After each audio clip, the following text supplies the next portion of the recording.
I'd love to just start off with an acknowledgement of the land upon which we work, and out of respect for the traditional custodians of these lands. I'm actually down here in the Byron Shire at the moment, the first place that receives the light of the sun in Australia. And it's part of the Iroquois people's land. And up there in far north Queensland, where we work on the lands traditionally owned by the Eastern Gugu-Yalanji, I just want to acknowledge that these lands were never ceded, there was never a treaty, and we work with them and on these lands with great respect. And then, dear Caesar, my man, you got a slide you could throw down for me? Indeed, sir, indeed. Hey, it's our 25th anniversary. I mean, still, it gets to be our 25th anniversary for another 3 months. Maybe we'll drag it out. It's been so much fun. Cool. All right, great. Thanks, C's. Do you want to just go ahead and pop it to the next one? Thank you. Oh, hey, look, those are all the people that are going to be talking today. So we have a very, very cool webinar today. We've got our I have to use mine. What's that? Mark's phone is overheated. Oh no. But I still have mine. It just might not be as good quality. It is pretty hot here. We'll give it a try. That's all right. All right. Well, you guys sort that out. I'm going to introduce the fact that you, Hayden White, are going to be joining us in a little while with our dear friend Mark Cox. There he is on drums. He's holding the camera. And Hayden is our land restoration manager and quite the dude. And he's going to be taking us on site to our first full-scale soup to nuts restoration project. It's the project that we're currently raising funds to purchase. It's an incredibly good deal. In fact, I'll ask our amazing general manager, finance and operations, Tate Brammer, who's also going to speak to us a bit about the green economy and what that means about this property and what that means from a carbon and biodiversity point of view. So very excited to have both you guys here, well, all three of you guys here, and that we get to be on site at this new property, which was defying gravity for a second there. C's, if you'd be so kind, my friend, next slide, thank you.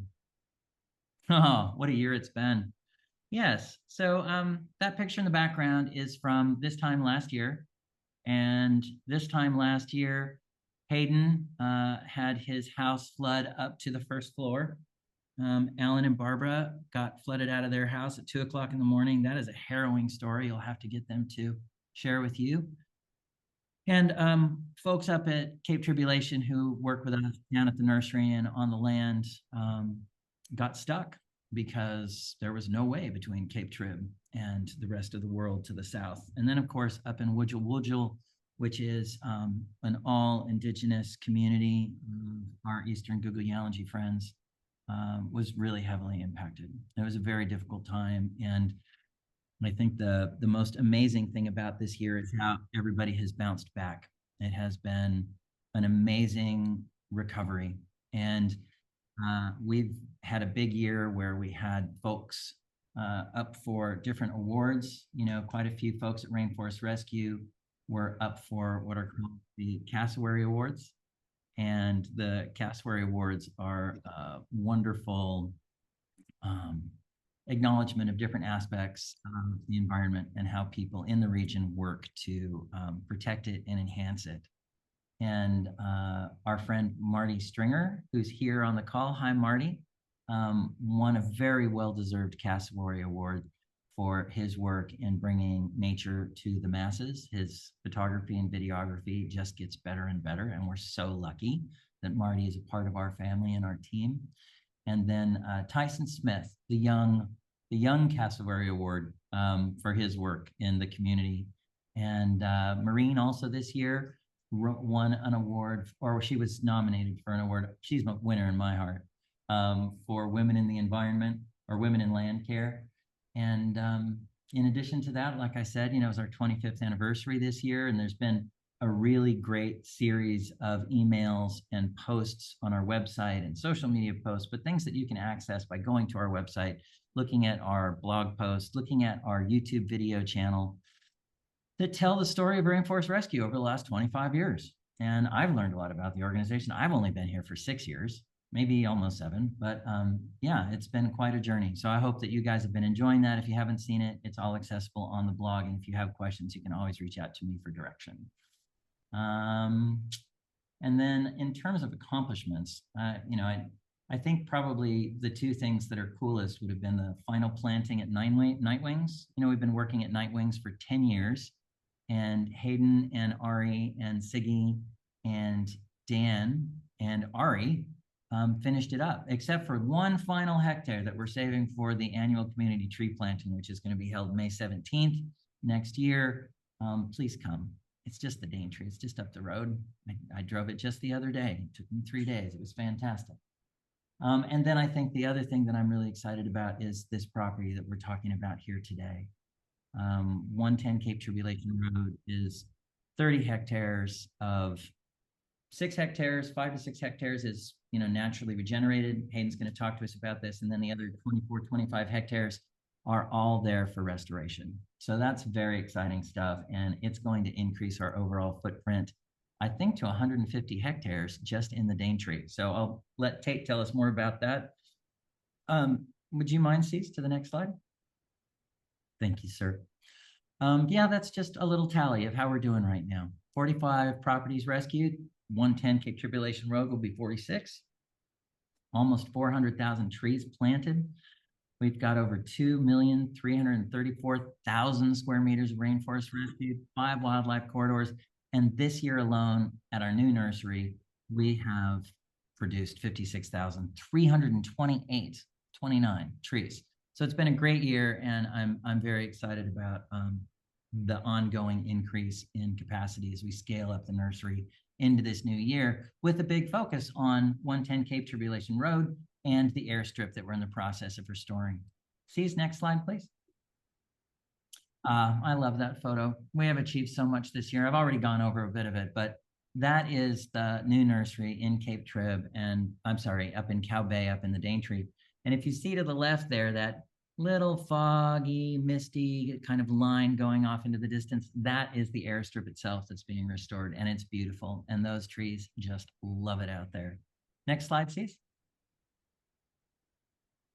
Now it is my great pleasure to introduce to y'all my friend and the person who makes Rainforest Rescue all the more powerful and increased our capacity threefold when he showed up. Tate Brammer, who will tell us about the green economy and what it is we're trying to achieve and what we mean when we say things like, what is the green economy? Tate, hey, welcome. Hey, Branden. G'day, everyone. It's the first time I've joined everyone on a Rainforest Rescue webinar, so thanks very much for having me, and thanks for the intro, Branden. I don't know if I can live up to all that, but you do every day.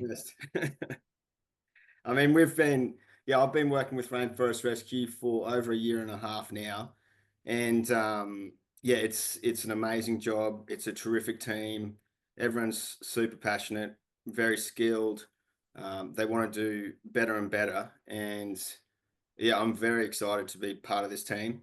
I come from an infrastructure delivery background, engineering, project management, program management, which in some ways is very similar to these long restoration project timeframes we've got, 25 to 100 years plus for us, forever. So it's very exciting. And I've been working a lot on the nature positive biodiversity carbon side. And it's a terrific area for Rainforest Rescue. And I believe we're leading the charge in a lot of ways in these areas. And we're trying to grow this restoration economy. Branden and Maureen and the team and Alan and Hayden and everyone managed to pretty much complete the nursery before I came on board. And that investment in infrastructure is like, it's invaluable. It's to actually reproduce that would be super difficult. So we're really primed for growth and scale with the people, with the infrastructure and the systems and processes that we need. And 110 is a stepping stone for us. in that respect. And, you know, by purchasing, when we do purchase 110, it's 30 extra hectares, which is 25% increase in land in the Daintree that we will have protected. And eventually we're going to restore that and then put it under, you know, protected under nature refuge status as well. But the nature positive market, there's a huge buzz about these terms: biodiversity credits, nature positive, carbon credits. And that's because people, the markets, the economy, corporates, governments are finally understanding what we already know, is that the value of our environmental systems, of our ecosystem, and the destruction that has already happened. So there's a big push across the world to halt and reverse the nature loss by 2030 on a 2020 baseline. Now that's been codified into the global biodiversity framework. Whether we reach that target or not is questionable, but we're going to put our best foot forward. And this push, I know some people are uncomfortable about having finance money attached to the environment because it's so much more than that, but it really enables us and is going to enable us to find new revenue streams in carbon credits stacked with biodiversity credits, so that we can actually increase our impact and be supported by amazing corporate partners who want to increase their impact, so that we can scale and then restore more into valuable habitat. So that's probably, so that's probably a little bit of an overview. I gotta say, Tate, you and Siggy know more about all this stuff than anyone, and you've spent so much of your time finding avenues to really put forward the case that restoration can be financially viable. And I know we're at the beginning. You know, one of the things that's been so challenging for us, and for you in particular, has been to keep the organization moving and scaling while we're waiting for these new mechanisms like Cassowary Credits, like the nature repair market with nature credits through the federal government, for these things to come on board. I mean, reef credits don't apply to Rainforest Rescue's methodology, but they will, because they're introducing a new methodology. So we're at the forefront of this stuff. And I'm personally very grateful that you are very much aware of how we can make it help us grow, so that we can keep growing more rainforest. So thank you. Appreciate that. And yeah, it's a very exciting area, and I really believe that Rainforest Rescue is at the cutting edge. And as you say, Siggy is she's helping us come leaps and bounds in this area with our first Open Forest Protocol project registered and approved this year. So that's for third-party carbon credits. We've actually registered or put our application in for our first ACCUs project. This year, we also got approved for our first land restoration fund. So that's money has been approved, and that's going to be a partnership with Yallinji Aboriginal Corporation. So that's going to strengthen our partnership there even more. And now we're moving through pilot programs with the Cassowary Credit, with Bronwyn and her team at Terrain.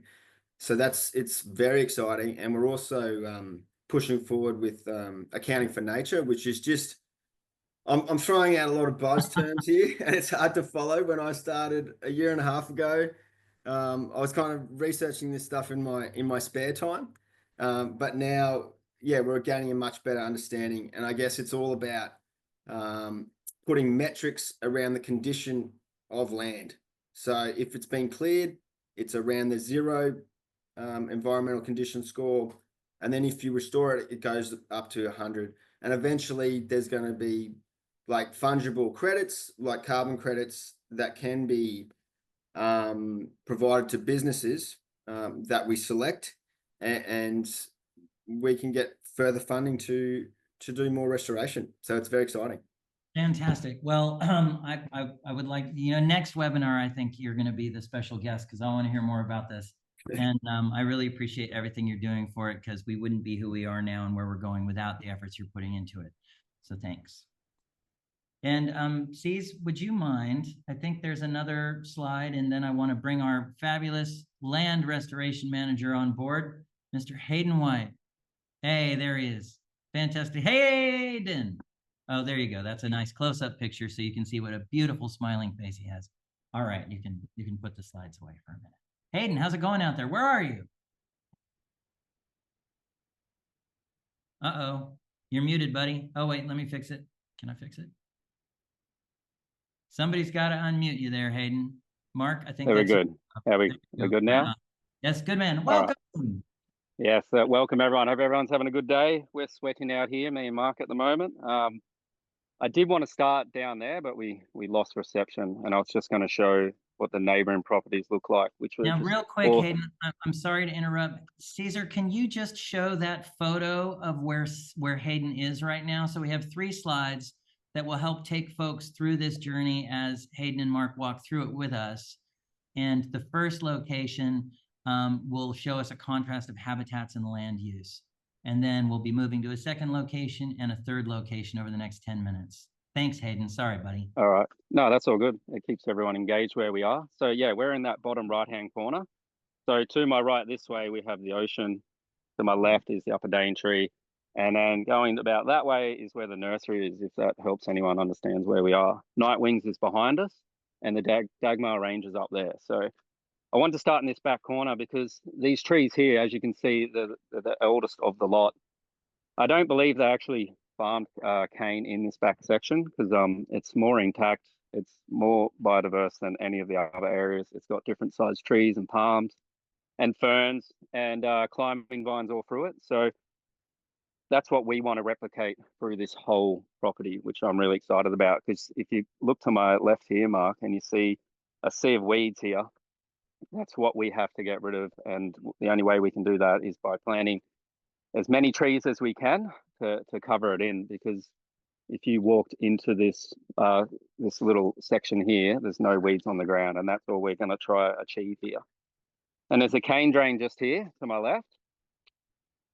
And this runs through the whole property and then goes, turns right, and it does connect up to the mangroves there, just slightly, like it's tree lined the whole way. So that's what we're excited about, just making more connectivity for the animals to come through here and have it like a refuge. So yeah, I'm super keen to get that started and get that underway, even though it will be challenging because you see the mess that we have there, but we're getting better infrastructure. We know what we're doing now, and we have a nursery that can produce wondrous trees for us. So yeah, it's super exciting. And we're also looking at, this as a very important emergent corridor. I mean, there are a lot of creatures that live and will appreciate this. Can you tell us a little bit about that? Just, the linkages that we're creating? Yeah, so we're hoping from the right here that we can connect up to the mangroves there, and then to the north of us, there's actually Melaleuca swamp forest that's relatively intact, and we should be able to create like this L-shaped corridor here, and we should be able to get, well, we're hoping for the spectacle flying fox to be able to roost here. That would be exciting. And we have the brown-nosed bandicoot, and we, I don't like standing too close to here because you never know if they're like sometimes when I hear the water splash, like there's turtles and there's little Easter water dragons in there. So it's all exciting, but we might even get crocs to nest up, not entirely sure. This is affected by the tides, so it does come up and down. But yeah, that's one of the many reasons why we want to do that here, not just to plant trees, but to create it how it originally was. And that's our main goal, to replicate what we believe was here. So fantastic. And then next spot? Yeah, we can walk down to that next spot and we can just show you all the different patches. Like it changes so much. Like you look to the left and it's trees, canopy, vines. And then just on the other side of that cane drain, it's just all low weeds, just suppressing it all. And this is all natural regrowth. Yes, this is. So there is a little, if you look on Cube Globe or on a map, it does say it's remnant, this little back patch. Me and Ari walked to it and we've seen, larger trees that could have ranged from 100 years old. But I reckon that was a big significant play into coming in here because this floods. Like when the flood happened with Cyclone Jasper, the water would have come well over this entire property and just dropped seed bank there. So I'm thankful for that little remaining patch there because it has kick-started this. And that's the best part. We're just going to inject this and we'll be able to see the fruits of our labor so much faster just from having this little remnant. So that's what I like working with it. We're working with nature. And we're going to work around these trees. Like, we aren't clearing trees at all. We're going to move around them and then add to it. So that's our main goal. We'll keep walking down here.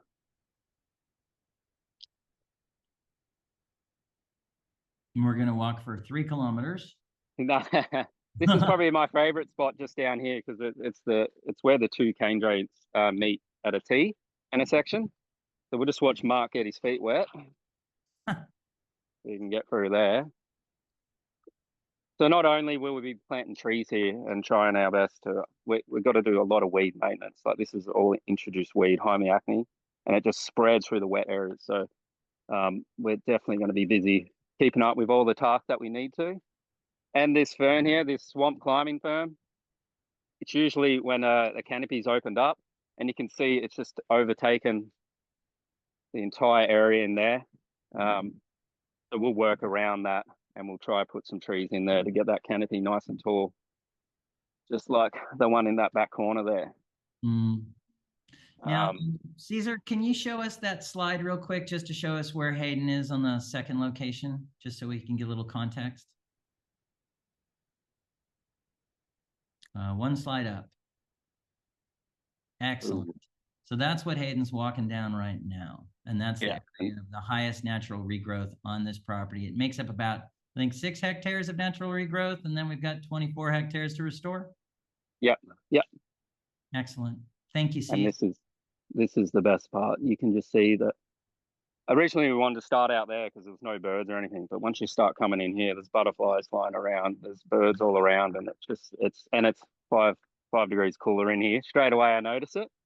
And that's another part that when we bring people through the regen, because we're going to start in the north and come this way, we'll be able to show people what we're trying to achieve and replicate here. It's full of Melaleucas and Delineas and palms. So this is redleaf fig. These are all like really wet loving species. And we've got native sedges popping up as well. One of the largest ones we have. And then we'll just cross this hang grain up here. Well, that's fantastic. How many trees are we planning to plant every year? We want to try for next year is to plant 26,000 trees. Yeah. At the start, we want to start from the road and then work our way back. So that's our goal, to get the land prepped as soon as possible for the wet. And then we can start getting in trees, and then we can create this. This is like our main goal, to create this little sanctuary into a giant 30-hectare refuge is the main reason why we want to do it. Because there was, the most, the REs on this property, like the regional ecosystems, are one of the most cleared in Australia. And that's why they're so important to give back, because most of it was cleared the whole way along Queensland just to put in sugarcane. So that's another cool thing that we're going to be doing, not just planting any tree, but doing the best we can. Yeah. If we walk along here, taking a while.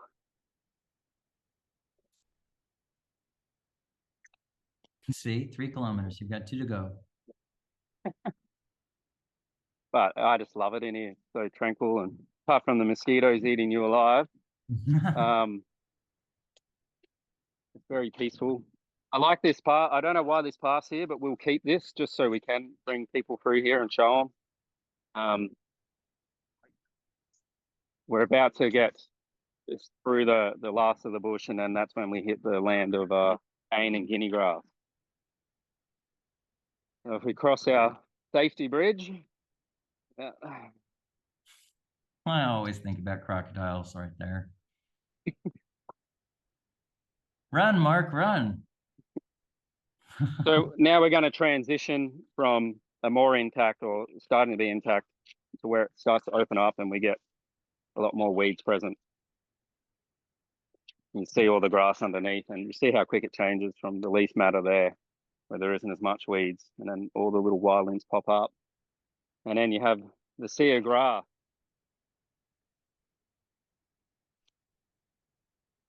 So you're heading basically towards where the old farmhouse is? We are just heading to where the cane starts. Right. And the guinea grass. So it's just out of this little opening. Right. And we got 24 hectares of We have grass 24 and hectares to do. dead cane. Yeah. So we want to open up at least 8 hectares to begin with next year. Yep. And then that would be the goal to really kickstart this and get it complete as fast as we can, because the land clearing in Queensland is one of the worst in Australia, and we're not keeping up. Like, we are not keeping up with the tree planting, and that's where at Rainforest Rescue we really want to push that. We have a nursery that can do it. Yeah. We just got to get more land and just keep pushing out trees as fast as we can. And Right on. And I think one of the things that's so wonderful about this project is it will act as one new filter that will help reduce silt going out into the waterway, into the Daintree River, onto the Great Barrier Reef.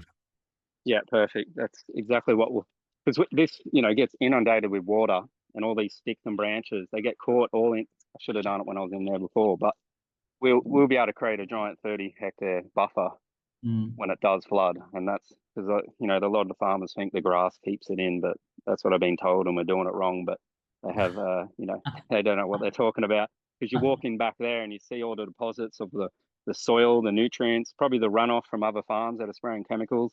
Instead of just going straight out into the reef, it's actually going to land across our land here, and that's what we're trying to achieve here. Like the one of many things. Right on. And then the first of many. It's still got cane ruts in here. It's not fun to walk across at all. So we got a guy just to bring in a track for us. Otherwise, we'll walk through this tall grass just up here. I've got the striped rocket frogs jumping around. It's really exciting to see the life that's actually already here. Yeah. All right, and we got a couple more minutes here. All right, we're almost at that game. Sorry, I should be a better timekeeper. No, that's all right. Yeah, we're almost there. We're at where the grass land comes up. Just Well, look, while you're walking over there, one thing I did want to say is, all of this is only possible because of the nursery, right? Like, the nursery is the key to all of this. There's no way we could be doing this kind of work without it. And it has been the contributions of so many people to make the nursery possible. This is absolutely a shared achievement, and it's going to make a huge difference in the region. And I just wanted to do a quick shout out to Alan and Barbara, because they project managed the building of the nursery. They somehow managed to keep costs within reason after COVID, when everything doubled or tripled in price. And you don't hear a lot about them. And I just want to make sure that we just say a quick thanks to everything they've done to get us this far. And, we've got a great team at the nursery, and the nursery continues to get better and improve.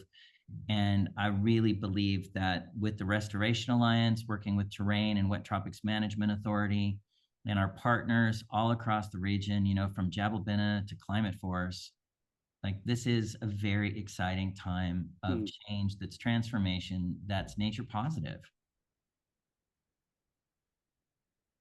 Anyway, I just needed to say. Well said, Branden. Yeah, no, that was really good. we definitely wouldn't be here today without everyone that's helped, that's for sure. Yeah. All right, that's the momentum we've got now. Where are we at now? Yeah, so we're at the last spot where the canopy isn't as enclosed in, then it gets more open. So we see ferns popping up, which is really cool, and we see the pandanus in the background there. But if we just walk to the corner here, this is where it just turns back into the sugarcane the whole way. So ideally, we'd like to get all that slashed. We do have a contractor that can get around the trees as he goes around too, so we don't have to knock any down.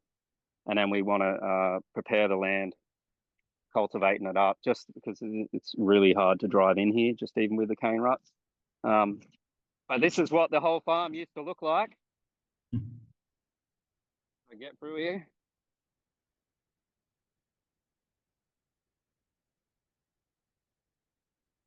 I don't know if you can see that all right, Branden. I can. For everyone. Yeah, and you see this sea of green. I was just going to say it's a mess. It is a mess. And that's why we need to fill it with trees as quick as we can. But that's what we're dealing with out here. It's not as fun as back there where you get to see what's already happening. But whenever we need some hope, we can always walk back there and be reminded why we're doing it. So yeah, this is the area the most that we're going to be doing the most work at. So right on. Well, that's fantastic. I'm really excited about this, and it's all part of us growing to meet the needs, and the needs growing to help us grow. Yeah, definitely. Right on. And it's just going to open up other opportunities too, with the mill shutting, and you can't grow cane here. I definitely don't want cattle in here. It could open up doors for future projects and just help us grow and grow and grow. That's what I'm really excited about. This is the first step to many more projects. Right on. Well, it's really awesome, and I really appreciate you joining us today. And thanks, Mark, for your amazing work on the camera. Out there sweating. Thanking you, Mark. Branden, can I ask a quick question? Richard Sure. Llewellyn's just asked a question that perhaps Hayden might want to answer. But what's the process for preparing the ground for planting? Yeah. All right. So preparing the ground, like if it didn't have these cane ruts in it, it's probably pretty hard to see. We can't be walking on here all day with backpacks on, and we'll end up doing our knees. So we'll get it slashed first, just like how he's done here, but we'll do the entire of the property, and then we'll slash it again just when it regrows, and then we can get a tractor in with a disc, and he'll disc the land up that we want prepared, and then they follow through with a tiller, and there's a farmer around here that has this speed tiller, and he can just get it all, because this will be clumpy soil here. So then when he runs the till through, it'll be nice and soft, and we'll have just like a blank canvas to work on. And we're going to have a tractor, and because it's such a large area, we have to change with the times. We're going to have a tractor gridded out so he can just slash in the lines, and it's just less maintenance. And we'll probably double edge our trees side by side with a pioneer and then a large canopy tree, just to help grow together and get that canopy closure. Because all the trees too, I should have mentioned that as well. They are all collected by REI seed collector and then grown in the nursery by Marine and All Star. And that we did collect species that can handle floods. Otherwise, we never know. We might get another cyclone. Like at the start, it can really affect the trees. But once they're this size, like all the ones here, the flooding, it come and went. So that's what we're trying to achieve. That's why we want to get in there fast and get those trees in there. Right on. Fantastic. Very exciting. Thank you so much for sharing this with us today. We'll probably check back in 6 months and see how things are going definitely. along. Yeah, nice. Nice. Exciting. Right on. Thanks, Hayden. Thanks, Mark. All right. C's, would you mind hitting the next slide for me there, brother?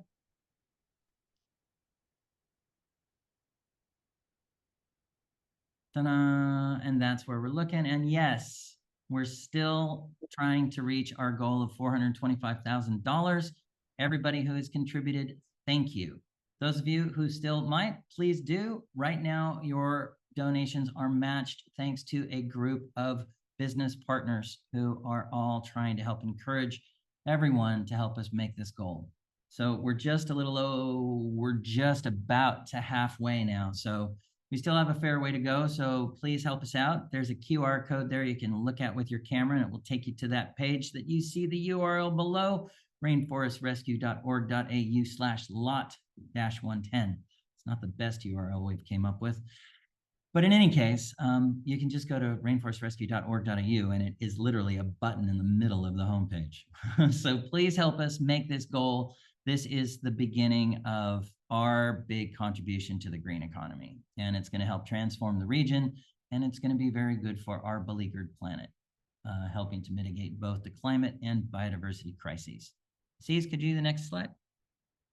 Thanks. Oh, for those folks who haven't had a chance or weren't seeing the different stories coming through about the 25th anniversary, those different channels are great ways to catch up. So if you want to know more about where we come from, what we're doing, and where we're going, at Rainforest Rescue AU is Instagram, at Rainforest Rescue AU on Facebook. And then, of course, you can subscribe to our e-news, which is always good news. It's a good one to have. I'm not kidding. It is always good news. And just go to our website, rainforestrescue.org.au, and subscribe. Next slide, please. Thanks. Oh, I wanted to get a quick save the date out there for everybody. Saturday, the 17th of May, 2025. Come join our fabulous annual community tree planting. It'll be the last one at Night Wings. So it's a big finale for Night Wings. Be very exciting, and it'll help cap our 25th anniversary. So please join us if you can, and tell your friends. The more the merrier. Last year's tree planting was fantastic. It was almost like a carnival, and I really appreciated the Walker brothers who brought their music, and Annie who made it so much more special, and everybody who came and showed up and helped plant so many trees in a very muddy place. Next slide there, Cece. Oh, well, that's just a great picture. I could say, let's just take a moment and appreciate it. Next slide, Cece. Oh, that's it. Great. Hey, does anybody have any questions? I know we've run a little over time. It was really fun being out there with Hayden and Mark. And if anybody has any questions for Hayden and Mark, I'm sure they're still around and haven't disappeared. So if anybody has any questions, you see anything there, Cece? Nothing, sir. Okay. Well, you know, it's not unusual for people to be overwhelmed by the goodness of this webinar to not have a question ready. But there were some questions that some folks asked. Let's see, we covered how many trees will be planted there next year, 26,000. I'm hoping for more, but that's a great start. It used to be we'd only do 12,000 trees a year, and not all of those were getting planted. Hayden, are you still there, buddy? Yeah, mate, I'm still here. I just wondered if you could tell us a little bit about the species that we're going to be planting and how they relate to the different animals or the rationale behind it. Just pick your top three. Top three. All right, so we'll just do the classic black bean. We're bringing that in here because the cassowary is not around to plant it for us. That's a good tree because it can get hollows in it as well, and then provide habitat. Cassowary plum, that's another classic one that won't get in here, so we'll bring them in, and we'll probably bring in the red cedar, of course, the iconic red cedar that was cut down, and some of the spurwood mahoganies and figs, just to bring in more of that food for the birds and all the animals. So we have to keep like a healthy balance of fast growing trees, so we mainly stuck to that just because you see how quick it grows. If we have trees that are taking too long, it wouldn't be viable for us. So we can always bring in those species later if we need to. But that's some of the trees, like why we picked them, and they can handle the flood, and they're beautiful. And they're beautiful. Yeah. So what do you reckon the biggest challenge is going to be on this block? Probably the maintenance, I reckon. That will always be the hardest one. And just waiting on what's going to happen. Like, you can prepare land all day, you can set dates, and then you get 300 mil of rain. And then, like, when I drove in here, probably can't see it, it's too far away, but, you know, it was already creating ruts from the ute. So if you think about it, people are walking on here and working, that's probably our biggest hindrance, would be the water logging, I'd say. But generally it does run away, so I'm staying hopeful. Right on. Well, I'm thrilled, and I'm excited because this property is also on the main road to the ferry. So it's gateway to the Daintree, and we're already working on how we're going to engage with the different tourism providers. You know, it's a great opportunity to share with people about the history of the region, the move away from habitat to agriculture, and now finding ways to restore habitat, while at the same time, there are going to be some mixed agricultural opportunities in the region that are also going to be planet positive, nature positive, but it's changing. And it's really exciting to have a property that is right on the road, that is going to have tour groups like our friends at Intrepid, our friends at Tread Ride and TTC. So many of the different travel groups are excited about being a part of this. And this property is just perfect for it. So thanks, Hayden. I really appreciate it. Been great having you here. Thanks, Tate, for your it's been great. Richard's got another question just about seed. Have we been able to get enough seed? Oh, geez. Tell us. So again, with that species list, we chose ones that is going to, if we're going to scale up, like we want to plant 50,000 trees a year, for instance, that's why we have made our species list smaller, just so it is easier to grab, but it's still somewhat challenging. I wouldn't say it's easy to grab all the seeds, but that's another reason why we chose those trees, just to make it a bit easier and so we can scale up. Right on. Excellent. Any more questions out there? Otherwise, we're going to have to wrap this up. We never go over time, and we're 11 minutes over time. I'm Sorry for those of you who like to be kept on schedule, but we're not in Switzerland anymore. All right. Look, if that's it from everybody, thank you so much. There will be a recording of this if you want to share it with your friends or go through it again. But in any case, I'm really grateful. It has been an amazing 2024. Very excited about the year ahead and very grateful for all of your support. Rainforest Rescue is growing and growing, and we couldn't do it without you. And there's so much still to do, and I know we're going to be successful. So thank you.